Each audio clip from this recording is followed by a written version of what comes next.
Bonjour à tous. Sans doute vous vous êtes déjà posé la même question que je me suis posée. Est-ce que j'aime vraiment Dieu? Une question difficile parce qu'au fond de moi-même, je sais que j'aime Dieu et puis d'un autre côté, dans ma vie de tous les jours, parfois, je fais des choix dont je sais qu'ils ne sont pas ceux de Dieu. Alors est-ce que je suis sincère? Est-ce qu'au fond de moi, je suis vraiment un comme Dieu désire que je sois un? C'est une question importante et en même temps, c'est une question qui, parfois, peut nous amener sur des chemins qui nous éloignent de Dieu au lieu de nous rapprocher de lui. De fait, je peux en tirer la conclusion que je n'aime pas vraiment Dieu, donc je ferme ma Bible et puis je choisis un autre métier parce que il ne sert à rien de servir Dieu, je n'arrive pas à être à la hauteur où il m'attend.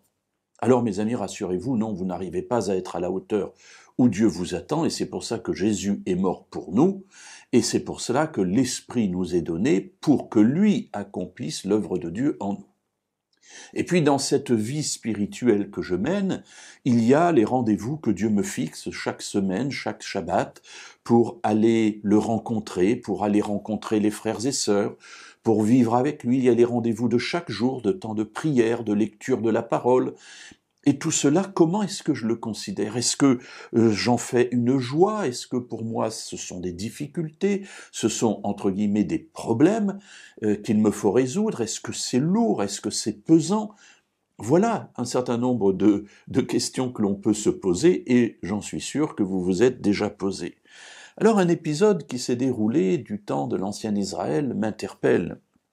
Il s'agit en fait de la Pâque, une Pâque qui a été célébrée du temps d'Ézéchias, du roi Ézéchias, et le peuple est convoqué à Jérusalem pour vivre une Pâque qui n'avait pas été vécue depuis des années et des années. Le peuple vient, un peuple nombreux, cela nous est rapporté dans le deuxième livre des Chroniques au chapitre 30 et au verset 13, pour célébrer la fête des pains sans levain, c'est-à-dire la fête de Pâques. Et elle se déroule et puis les gens sont contents. Et comme ils sont contents, voilà une décision étonnante qu'ils prennent. Donc 2 Chroniques 30 et verset 23. Toute l'assemblée fut d'avis de célébrer 7 autres jours, et ils célébrèrent 7 jours supplémentaires avec joie.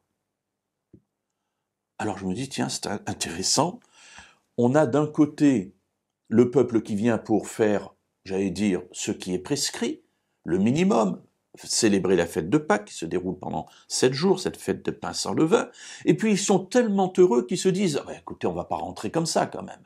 Allez, faisons 7 jours supplémentaires. » Alors mes amis, je trouve ça génial, parce que ils ont une telle joie, et c'est ce qui est souligné ici, à célébrer Dieu dans cette fête de Pâques, qu'ils se disent « écoutez, non, on n'a pas mieux à faire chez nous, restons ensemble et célébrons 7 jours de plus. » Et le passage nous dit très clairement, ils célébrèrent 7 jours supplémentaires avec joie. Alors mes amis, je vous souhaite de vivre cette joie chaque fois que vous allez au culte, chaque fois que vous ouvrez la parole, chaque fois que vous priez. Et lorsque vous passez par des moments difficiles, n'oubliez pas cette joie que Dieu a mise en vous, afin de pouvoir revenir avec lui et de passer encore plus de temps en sa compagnie.